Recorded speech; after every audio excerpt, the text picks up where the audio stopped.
This conference will now be recorded. ये assignment आपको दी थी करने के लिए कि पहले आपने डबल एंट्री सिस्टम के 8 क्वेश्चन हैं वो इस वीक में पूरे करने हैं। एक दफा आप कंप्लीट करोगे तो फिर सॉल्यूशन भी प्रोवाइड कर दिया जाएगा। फिर उसके बाद ट्रायल बैलेंस के क्वेश्चन कुछ दिए थे करने के लिए आप लोगों को। 6 क्वेश्चन ये हैं, ये आपने करने। ये फॉर्मेट आपको दिया था कल, मैंने आपको करवाया था स्टेटमेंट ऑफ फाइनेंशियल पोजीशन। ठीक है, ये लिखने 2 दफा लिखने के लिए आपको दिया था, जिसमें इसमें बहुत डिटेल है, लेकिन हमने जो लिखा है उसमें से वो चीजें लिखी हैं जो हमसे ज्यादा लिंक्ड है। ये बहुत डिटेल है। ठीक है, अब यहां से इसका आज हम पहला सवाल करते हैं। अभी हम पहला क्वेश्चन करते हैं, बिल्कुल वही फॉर्मेट को फॉलो करेंगे। उस फॉर्मेट में जो जो बातें लिखी हुई हैं उन बातों को ध्यान में रख के काम करते हैं। ठीक है मेरे भाई।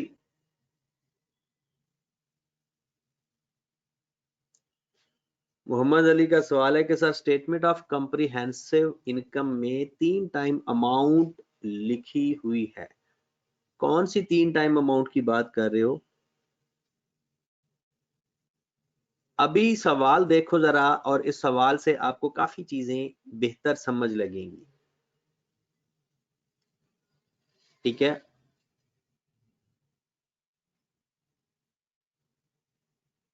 एक बंदा कहता है कि सर पीडीएफ में फॉर्मेट सेंड कर दें। मेरे भाई ये असाइनमेंट पीडीएफ में ही सेंड की हुई है। ये असाइनमेंट जो आपको दी हुई है वो पीडीएफ में तो है, और इसी असाइनमेंट के अंदर ही तो फॉर्मेट है। हाँ, जो मैंने आपको पहले लिख कर दिया था वो तो अब लिखा गया, वो कल क्लास में था।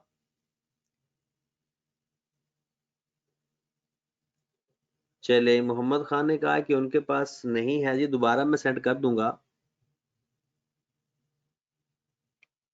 अब फाइनेंशियल स्टेटमेंट में सबसे पहला सवाल करने लगे हम, और हम इंशाल्लाह संडे तक इस असाइनमेंट को कंप्लीट कर लेंगे। राइट, और आप लोगों को इस खुशखबरी भी मैं दूंगा कि इस संडे को आपकी क्लास नहीं होगी। आप लोगों के लिए ये खुशखबरी है कि आप लोगों ने ये असाइनमेंट कंप्लीट करनी है, जिसमें जर्नल, ट्रायल बैलेंस और ये फाइनेंशियल स्टेटमेंट के क्वेश्चन होंगे। ठीक है, क्योंकि इंशाल्लाह कोशिश यही है कि मंडे को नया टॉपिक स्टार्ट किया जाए। मतलब बेसिक अकाउंटिंग खत्म हो जाएगी, मंडे से फिर टॉपिक शुरू हो जाएंगे जिसमें से एग्जाम्स पेपर में आया जाता है, यानी वहां से कोई ना कोई सवाल हर दफा आता है।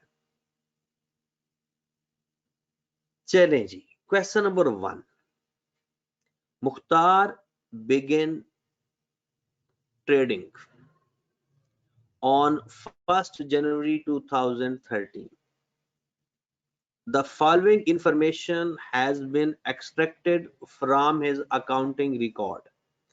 एक बात याद रख लें, जब भी कोई बिजनेस उसी साल स्टार्ट हो रहा हो उसका ओपनिंग स्टॉक नहीं दिया होगा।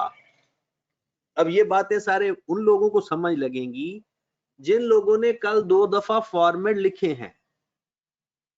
जो बातें अभी मैं करने लगा हूं, ये तमाम बातें उन लोगों को बहुत अच्छी समझ लगेंगी जिन लोगों ने ये फॉर्मेट 2 दफा लिखा है। बिजनेस जब स्टार्ट किया जाए तो आपने कॉस्ट ऑफ सेल में लिखा होगा, कॉस्ट ऑफ सेल के अंदर आप लोग ओपनिंग स्टॉक लिखते हो। ओपनिंग स्टॉक वो स्टॉक होता है जो पिछले साल बच गया था, पिछले साल क्लोजिंग स्टॉक था, इस साल ओपनिंग स्टॉक है। और अगर बिजनेस इसी साल शुरू हुआ है तो फिर तो ओपनिंग स्टॉक होगा ही नहीं। क्योंकि पिछले साल तो बिजनेस ही नहीं था। The following information has been extracted from his record. Sales, आपको पता है सेल्स की अमाउंट मैंने कहाँ लिखनी है, purchases, salaries, motor expenses, rent, insurance, journal expenses, premises, motor vehicle, trade receivable, trade payable, cash, drawings और कैपिटल। हमें ये इंफॉर्मेशन बताई हुई है। उसके बाद हमारा ईयर एंड है 30 जून 2013। कौन सा साल एंड करना है? 30 जून 2013। कहता है इन्वेंट्री मतलब stock as at 30 June 13 was 25,480।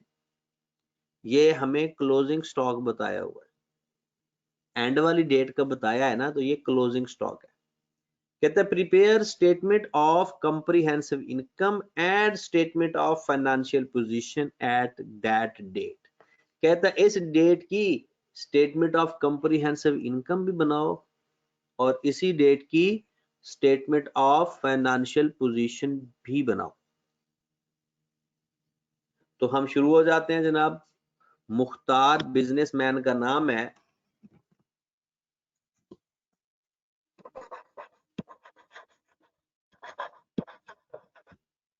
सबसे पहले statement of comprehensive income.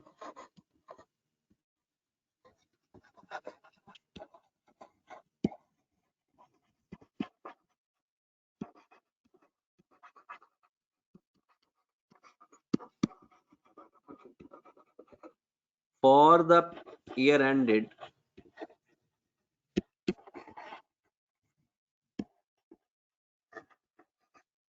30th June 2013। ये हमने हेडिंग अपनी बना ली स्टेटमेंट ऑफ कंप्रीहेंसिव इनकम। अब स्टेटमेंट ऑफ कंप्रीहेंसिव इनकम का फॉर्मेट ही याद किया हुआ हमने यहां पर लिखना है। सबसे पहले लिखेंगे सेल्स। सेल्स की जगह रेवेन्यू भी लिखा जाता है। सेल्स की जगह रेवेन्यू भी लिखा जाता है। तो हमारे क्वेश्चन के अंदर सेल्स गिवन है 184,620। 184,620। उसके बाद हमने इसमें से सेल्स रिटर्न माइनस करनी है, वो क्वेश्चन के अंदर है ही नहीं। सेल्स लेस सेल्स रिटर्न, तो सेल्स रिटर्न नहीं है। आप अपने फॉर्मेट में देखें तो हमने क्या करना है, डायरेक्ट सेल्स रिटर्न को ही यहां पर लिख देना है। सॉरी, सेल्स को। अगर सेल्स रिटर्न होती तो माइनस करके लिखते फाइनल कॉलम में, और अगर सेल्स रिटर्न ना हो तो पूरी सेल्स को ही लिख दिया जाता है। ठीक है, ये अगर आपने फॉर्मेट नहीं भी किया ना, तो कल वाला फॉर्मेट अपने सामने रख कर ही बैठ जाए। Less cost of sales.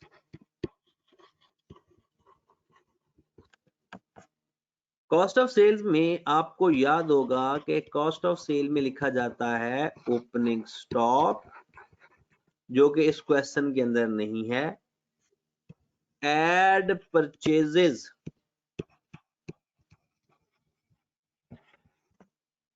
तो जनाब आपको परचेजेस गिवन है 146,290। 146,290 फॉर्मेट के हिसाब से इसके अंदर कैरेज इन ऐड करते हैं, परचेज रिटर्न माइनस करते हैं, इंपोर्ट ड्यूटी ऐड करते हैं। क्वेश्चन के अंदर ये कुछ भी नहीं है। हमने फॉर्मेट को याद करना है और उसमें से जो चीजें होंगी लिखनी सिर्फ वही है क्वेश्चन में। तो उसके बाद है लेस क्लोजिंग स्टॉक।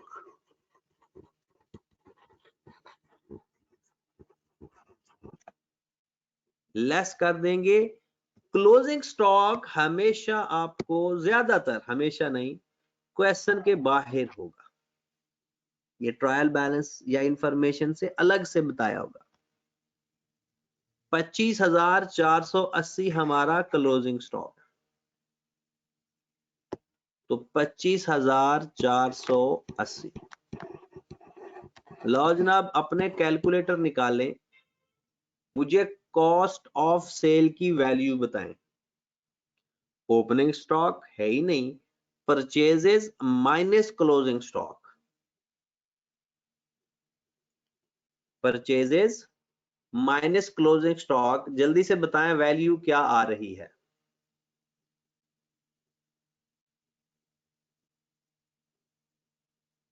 सर 120810। 120810। लो जनाब, सेल में से कॉस्ट ऑफ सेल माइनस कर दो तो आपके पास जो अमाउंट आएगी दैट इज ग्रॉस प्रॉफिट। तो बताएं जनाब, सेल मतलब 184,620 माइनस कॉस्ट ऑफ सेल्स 120810, तो बताएं आपका ग्रॉस प्रॉफिट कितना आ रहा है। 63810,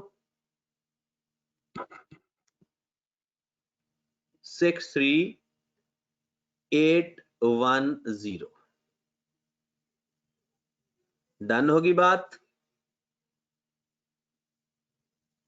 चलें जी, आगे चलते हैं। सर जी मुझे नहीं कैलकुलेट करना आ रहा, मेरे से नहीं निकला आंसर, प्लीज आपका जरा करवा देंगे किसका करना है। आपके पास कैलकुलेटर है? जी जी सर। तो सबसे पहले ये परचेज में से क्लोजिंग स्टॉक माइनस करें तो आपके पास आएगी कॉस्ट ऑफ सेल। ये आई है आपके पास? ओके सर, अच्छा मैंने वो सेल्स भी बीच में ऐड कर दी थी। अच्छा ठीक है सर। एक फिर लाइन उसकी लाइन के बाद वाली इंफॉर्मेशन नहीं होती है। लाइन जब लग जाती है तो वो इंफॉर्मेशन क्लोज हो जाती है। अब कॉस्ट ऑफ सेल भी क्लोज हो गई है, फिर हमने ओके सेल सर ओके ये माइनस किया तो आपके पास ये ग्रॉस प्रॉफिट ठीक हो गया सर। आ सर जाए। जो हमने टोटल जो आंसर निकाला है वो ये वाली राइट साइड पे जो लाइन है इसका निकालना है। हाँ जी, राइट साइड का जो कॉलम है। ठीक हो गया सर, ओके थैंक यू। उसके बाद है ऐड अदर इनकम।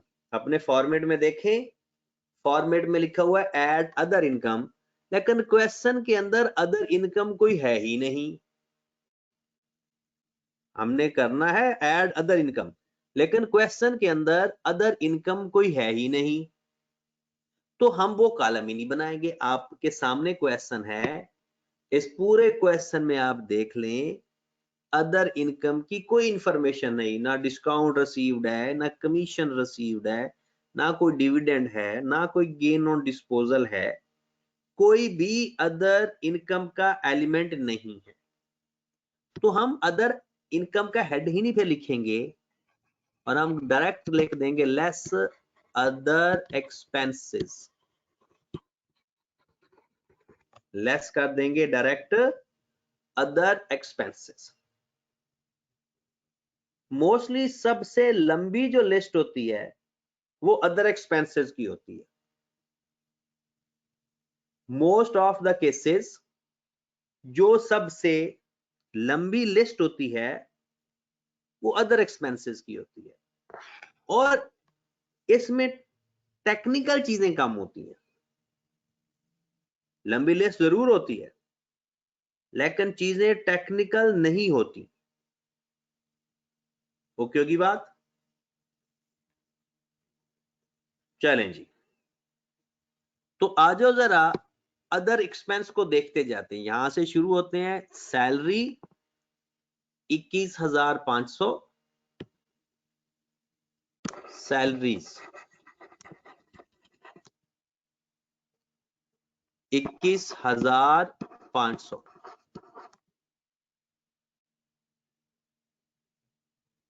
उसके बाद मोटर एक्सपेंसेस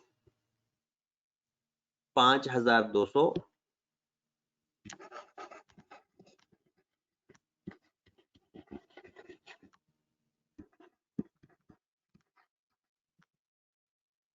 फिर उसके बाद रेंट 6,700।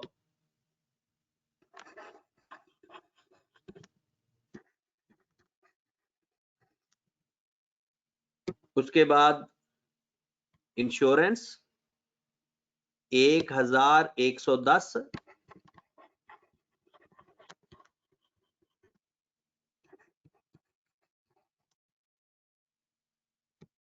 उसके बाद जर्नल एक्सपेंसेस 1050।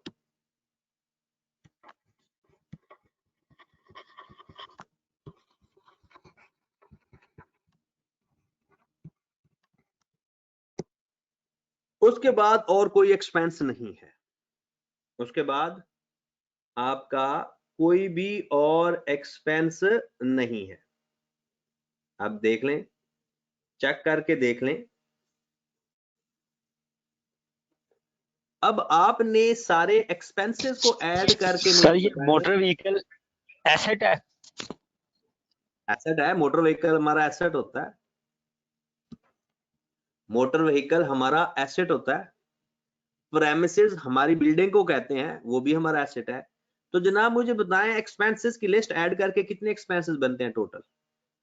21,500, 5,200, 6,700, 1,110 और 1,050।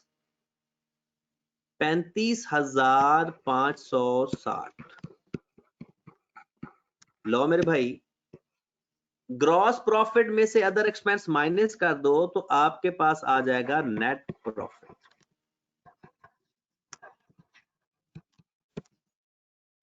अब क्या करेंगे?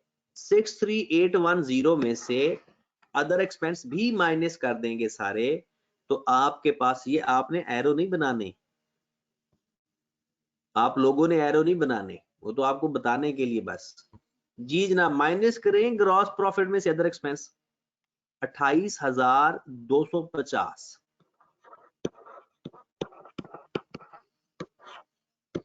ये हमारा नेट प्रॉफिट आ गया 28,250। देखिए सबका यही आ रहा है। ग्रॉस प्रॉफिट में से अदर एक्सपेंस माइनस करके बताएं, आप सबका यही आ रहा है। चलिए सर जी, ये गुड्डो की जनरल बात एक्सपेंसेस का क्या मीनिंग है? इसमें क्या कुछ आता है जनरल एक्सपेंसेस में? सकते हैं। छोटे मोटे जो मिसलिनियस एक्सपेंसेस होते हैं उन्हें जनरल एक्सपेंस कह देते हैं। यानी आप ऑफिस के अंदर चाय शाय पी रहे हो, कुछ स्टेशनरी छोटी मोटी खरीद रहे हो, या ही छोटे मोटे एक्सपेंसेस जनरली जो हो जाते हैं। ठीक हो गया सर। लेकिन उसने ये हमें बता दिया कि ये हमारे एक्सपेंसेस हैं, एक्सपेंसेस की लिस्ट में ही लिखने हैं। चलें जी, ये हमारी स्टेटमेंट ऑफ कंप्रीहेंसिव इनकम पूरी होगी।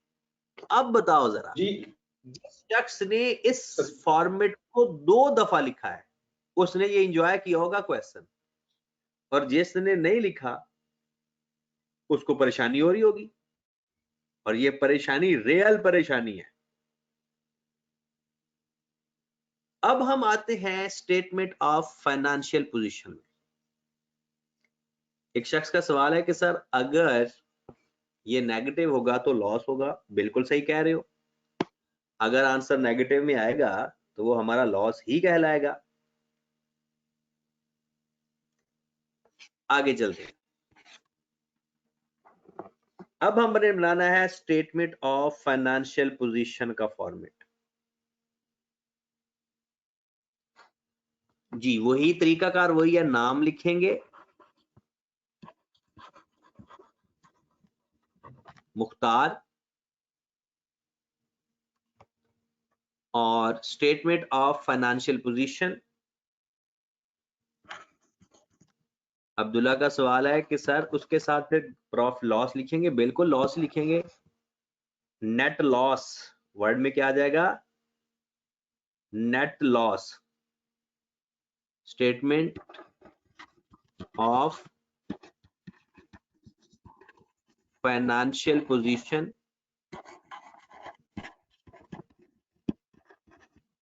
as at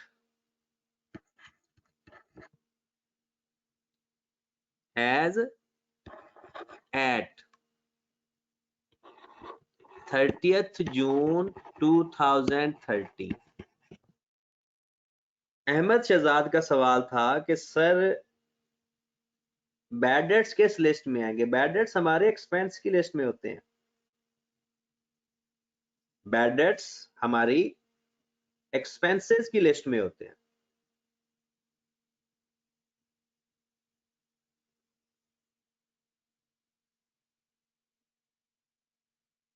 चलें जी, अब आपको याद होगा कल जो हमने सीखा था,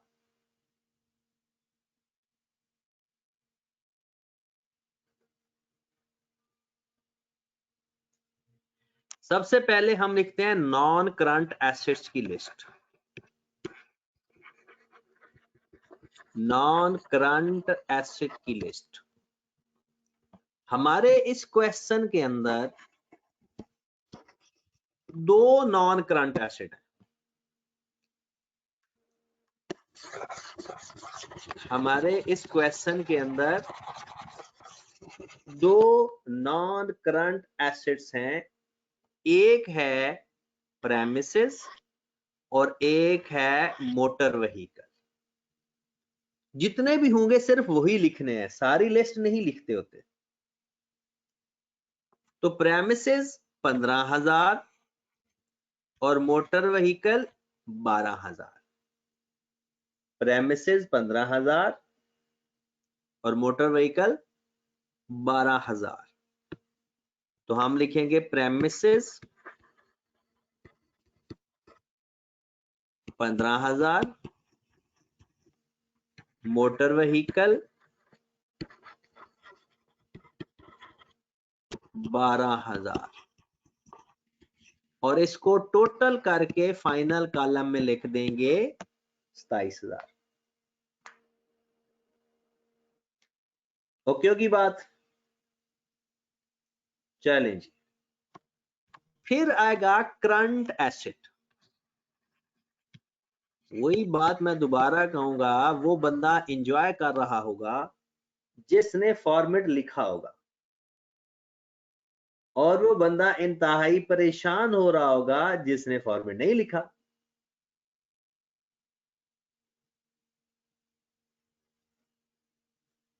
जी जनाब,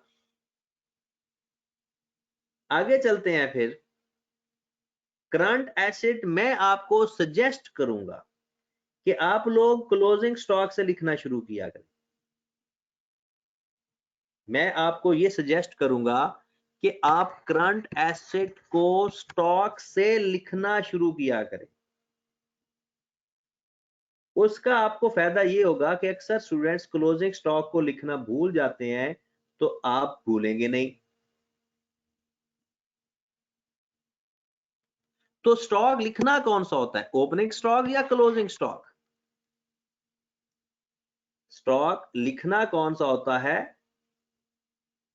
क्लोजिंग स्टॉक। ओपनिंग स्टॉक कभी भी नहीं लिखते होते एसेट के अंदर, क्योंकि वो तो पिछले साल का स्टॉक होता है, इस साल का नहीं होता। वो पिछले साल का स्टॉक होता है, इस साल का वो स्टॉक नहीं होता। बात क्लियर हुई जी?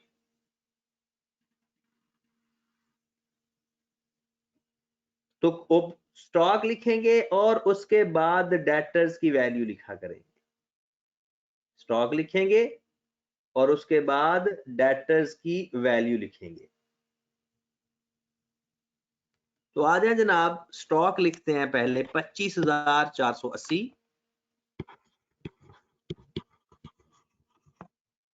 फिर हमने सारे लिखने, सारे करंट एसेट्स हैं। फिर है आपके पास ट्रेड रिसीवेबल,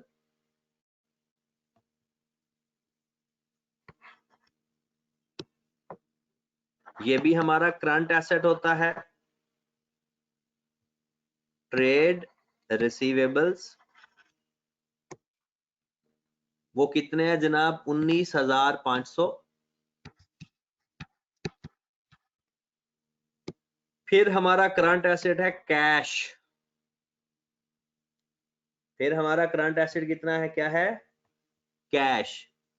कैश है जनाब 16,940। 16,940 कैश 16,940। लो जनाब, करंट एसेट की लिस्ट खत्म हो गई। आप मुझे इसका टोटल बता दें और मैं जो लोगों ने सवाल पूछे हैं उनका 290920 290 920 920 290 920 920 920। देखो यही है सबका 61920 आ रहा है यार। सर ये तो नहीं आ रहा, 61920 आ रहा है मेरा तो। सिर्फ ये पता करंट नहीं क्या एसेट है। बताना है, तभी टोटल करें। 61920 61920। अच्छा, सवाल था कि सर सेल्स में जो ओपनिंग स्टॉक की अमाउंट होती है वो क्वेश्चन में मेंशन होती है लाइक क्लोजिंग स्टॉक। सेल्स का कोई स्टॉक ओपनिंग क्लोजिंग नहीं होता। सेल तो सेल हो जाता है। ओपनिंग स्टॉक जो बताया होगा वो बताया होगा क्वेश्चन के अंदर, नहीं बताया होगा तो होगा ही नहीं। ठीक है, चले जनाब, फिर हम लिखते हैं यहां पर टोटल एसेट्स। Total assets 88,920। तो ये हमारा स्टेटमेंट ऑफ फाइनेंशियल पोजीशन का आधा हिस्सा हो गया। कल एक स्टूडेंट ने सवाल किया था कि सर बैलेंस शीट हमने पढ़ा या नहीं। Statement of financial position balance sheet का नया नाम है। बैलेंस शीट एक पुराना नाम होता था स्टेटमेंट ऑफ फाइनेंशियल पोजीशन का, और नया नाम है स्टेटमेंट ऑफ फाइनेंशियल पोजीशन, और पुराना इसी का नाम होता था बैलेंस शीट। ठीक है, चले जनाब आगे चलते हैं। फिर नेक्स्ट हमारे पास आ जाता है equity and liability. Equity and liabilities. तो सबसे पहले इक्विटी। इक्विटी में क्या क्या चीज आती है? सबसे पहले कैपिटल। क्वेश्चन के अंदर कैपिटल बताया हुआ है जनाब हमें 54,240 54240। हम इसमें ऐड कर देंगे नेट प्रॉफिट। कितना आया था नेट प्रॉफिट, याद है किसी को? स्टेटमेंट ऑफ कॉम्प्रिहेंसिव इनकम से नेट प्रॉफिट कितना आया था? 28,250। और इसमें से लेस कर देंगे हम ड्राइंग्स। सारी वही फॉर्मेट की बातें हो रही हैं। जो चीज फॉर्मेट में नहीं होगी नहीं लिखेंगे, और जो चीज होगी वही लिख देंगे। 8,950। 8,950। लो जनाब, मुझे इक्विटी की वैल्यू बता दें। 73,540। असद का सवाल था। असद का सवाल है कि सर एडिशनल कैपिटल किसे कहते हैं? असद भाई, जब बिजनेस शुरू किया जाता है तो वो कैपिटल होता है। बिजनेस के दौरान, मतलब आपने 2 साल पहले बिजनेस किया था शुरू, आज तीसरा साल है, आप अपनी जेब से मजीद पैसे लगाएंगे जब मर्जी, वो भी कैपिटल ही होगा, तो उसे हम एडिशनल कैपिटल कह देते हैं। कि एक तो बिजनेस के स्टार्ट में पैसा लगाया जाता है ना, एक स्टार्ट होने के बाद भी अगर खुद का पैसा बिजनेस में इन्वेस्ट कर दो, वो एडिशनल कैपिटल कहलाता है। इस क्वेश्चन के अंदर नॉन करंट लायबिलिटी कोई भी नहीं है। इस क्वेश्चन के अंदर नॉन करंट लायबिलिटी कोई भी नहीं है, तो सिर्फ करंट लायबिलिटीज हैं, वो भी सिर्फ एक है, 15,380। 15,380 अकाउंट पेबल के नाम से 15,380 और कोई करंट लायबिलिटी नहीं है, तो हम लिखेंगे टोटल इक्विटी एंड लायबिलिटीज। जी जनाब, इक्विटी और लायबिलिटीज को ऐड करें जरा, तो 88,920। लो मेरे भाई जरा आप गौर फरमाए, टोटल एसेट्स का आंसर आपके टोटल एसेट का आंसर और टोटल इक्विटी एंड लायबिलिटी का आंसर अगर बराबर नहीं आएगा तो आपका क्वेश्चन गलत होगा। अगर टोटल इक्विटी एंड लायबिलिटी का टोटल आंसर बराबर नहीं आएगा तो आपका आंसर सही कंसीडर नहीं होगा। अब एक बंदे का सवाल था कि सर इक्विटी किसे कहते हैं? इक्विटी कहते हैं part of the owner, owner की चीजें। मतलब ऑनर ने कैपिटल इन्वेस्ट किया, वो जितना प्रॉफिट आता है वो भी ऑनर को बिलोंग करता है ना, और उसमें से जितने पैसे ऑनर निकाल लेता है, ये होता है पार्ट ऑफ द ऑनर। के ऑनर की का कितना, अक्सर लोग तो कैपिटल को ही इक्विटी कह देते हैं, लेकिन कैपिटल होता है प्योर जो इन्वेस्टमेंट होती है, और इक्विटी होता है कि बाद में जो उसके अंदर प्रॉफिट वगैरह ऐड होते रहते हैं, ड्राइंग्स माइनस होती रहती हैं, तो वो इक्विटी कहलाता है। ठीक होगी बात? चलें जनाब, तो अब आप लोगों ने, क्योंकि आज जुमातुल मुबारक है तो आज क्लास यही तक करते हैं। ये क्वेश्चन दोबारा करना है, और जिसने फॉर्मेट नहीं लिखा वो पहले फॉर्मेट लिखेगा, और फिर क्वेश्चन नंबर 2 करना है। इंतहाई अच्छा सवाल है ये, तो सिर्फ 2 सवाल करने हैं, क्वेश्चन नंबर 1 और क्वेश्चन, बल्कि 3 क्वेश्चन। 3 क्वेश्चन आपने कल तक कर लेने हैं, ठीक है? फिर उसके बाद मैं आपको चीजें नेक्स्ट सिखाऊंगा, ठीक है जनाब? पहला क्वेश्चन भी दोबारा करना है, फिर क्वेश्चन नंबर 2 करना है, और फिर क्वेश्चन नंबर 3 करना है, और मैं कल क्वेश्चन 4 से स्टार्ट करवाऊंगा। ठीक हो गया जनाब? कुछ लोग कल का लेक्चर मांग रहे हैं। मेरे भाई लेक्चर मांगना अच्छी बात नहीं है, ठीक है? क्योंकि आप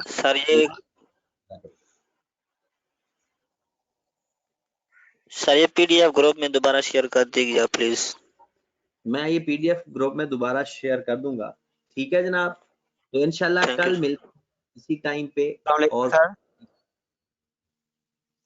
जी जुहेब भाई, क्या बात है? सर रिकॉर्डिंग चाहिए कल की। सर वो बारिश थी, इसकी वजह से नहीं लिया गया लेक्चर। क्यों नहीं लिए? यही नेट इशू था। कोई हाल नहीं तेरा। सर कसम से नहीं लिया गया। ठीक है, ठीक है। सर घूमने गया हुआ था, बहाने कार्ड है। सबसे ज्यादा तो मैसेज मुझे हमाद के आते हैं कि सर रिकॉर्डिंग सेंड कर दें। ये सोया रहता है क्लास में। सर पिछली असाइनमेंट करवानी है। सर बच्चे बड़े मैसेज कर रहे थे कि रिकॉर्डिंग के वगैरह के हवाले से, तो फिर इसलिए आपको मैसेज किया था। अच्छा चले, ठीक है, कर दूंगा सेंड इंशाल्लाह। यहाँ से कर दीजिएगा। और समझ नहीं यार असाइनमेंट का बता दें। किसका बताना है आमना? सर पिछली असाइनमेंट का बता दें, वो किस डेट को सबमिट करवानी है आपको? मंडे से पहले पहले, मंडे से पहले पहले। ठीक है। और उसके बाद कुछ लोगों के सवाल है, मैं उनका आंसर दे दूं। ज्यादा तो सवाल ही यही है कि कल की रिकॉर्डिंग सेंड कर दें। जुबैर कहता है statement of financial position previous date की नहीं मेरे भाई, जिस डेट की होती है उसी डेट की लिखते हैं, ठीक है, जिस डेट की होती है उसी डेट की लिखते हैं। असद अली का सवाल है बैंक ओवरड्राफ्ट क्या चीज है? बैंक ओवरड्राफ्ट हमारी लायबिलिटी है। बैंक ओवरड्राफ्ट हमारी करंट लायबिलिटी होती है। बैंक ओवरड्राफ्ट करंट लायबिलिटी होती है, ठीक है जनाब। चलें जी, सर ओके जी, अल्लाह हाफिज जी। Sir lightning and heating expense ये कौन से एक्सपेंस में आएगा? अदर एक्सपेंस में आएगा या? अदर अदर, ठीक। ओके, अल्लाह हाफिज।